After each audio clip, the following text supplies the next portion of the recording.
আবারও সিবিআই এর হানা। এবার সিবিআই এর একটি দল হানা দিল পুরুলিয়ার নিতুরিয়ায়।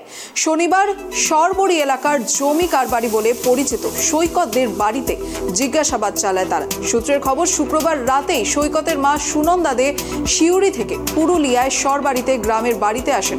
শনিবার 5 সদস্যের কেন্দ্রীয় তদন্তকারী সংস্থার একটি দল 2টি গাড়িতে হাজির হয় সরবরি গ্রামে এবং সেখানে সৈকতদের বাড়িতে দীর্ঘ প্রায় 3 ঘন্টা সুনন্দা দেবীকে জিজ্ঞাসাবাদ করেন সিবিআই এর আধিকারিকরা। আর এই বিষয়ে আমরা জানবো আমাদের প্রতিনিধির কাছ থেকে। এই মুহূর্তে আমরা সরাসরি এই বিষয়ে বিস্তারিত জানবো আমাদের প্রতিনিধি অমিতের কাছ থেকে। অমিত, পুরো ঘটনার বিষয়ে বিস্তারিত জানবো তোমার কাছ থেকে। দেখো দেখা, তোমাকে জানিয়ে রাখি যে কয়লা তদন্তের যোগসূত্র খুলতেই কিন্তু পুরুলিয়াতে সিবিআই এর একটি দল গতকাল হানা দেয় সৈকতদের নামক এক ব্যক্তির বাড়িতে। সূত্রের খবর জানা যায় যে ওই সৈকতদের নামক ব্যক্তি কিন্তু এলাকায় জমি কারবারি করে বলে এলাকার মানুষের কাছ থেকে জানা যায়।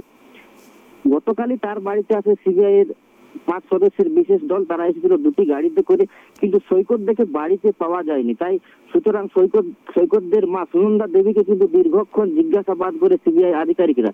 পরে তারা কিন্তু সেখান থেকে আসানসোলের উদ্দেশ্যে রওনা দেয়।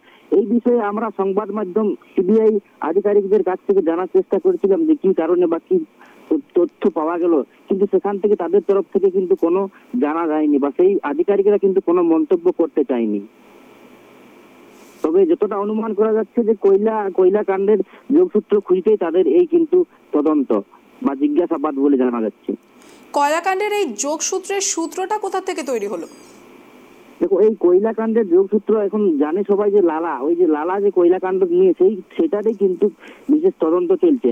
এমনকি সেটাও আমরা দেখেছি যে রাজ্যের বিভিন্ন জায়গায় রোজ না রোজ কোনো না কোনো দুর্নীতি বা কোনো না কোনো তদন্ত নিয়ে কিন্তু সিবিআই আধিকারিকরা বিভিন্ন জায়গায় কিন্তু তদন্ত করছে। সেই মতো কিন্তু সেই কয়লা কাণ্ডের যোগসূত্র খুঁজতেই কিন্তু এই পুরুলিয়ায় সরবরিতেই কিন্তু তাদের এই জিজ্ঞাসাবাদের এবং তারা হানা দেয়। এই মুহূর্তে যে সিবিআই জিজ্ঞাসাবাদ চালাচ্ছে, তো সিবিআই এর পক্ষ থেকে অর্থাৎ সৈকতের মাকে যে জিজ্ঞাসাবাদ করা হয়েছে সেই থেকে কি ধরনের তথ্য উঠে এসেছে? সৈকতের মা বলছে যে তার ছেলে সেরকম ভাবে সে কিছু একটা জানে না, তার ছেলে জমি নিয়ে কাজ কারবার করে এটা জানে, কিন্তু ওরা কি বেশ কিছু জিজ্ঞাসাবাদ করেছে। তাকে জিজ্ঞাসাবাদ করা হলো, তার কাছ থেকেও কিন্তু তেমন কিছু তথ্য পাওয়া যাচ্ছে না। তিনিও কিন্তু তেমন কিছু সঠিকভাবে বা জানাচ্ছেন না যে কি কারণে বা কি জিজ্ঞাসাবাদ করলো। তিনিও কিন্তু সেই বিষয়ে কিছু বলছেন না। ধন্যবাদ অমিত।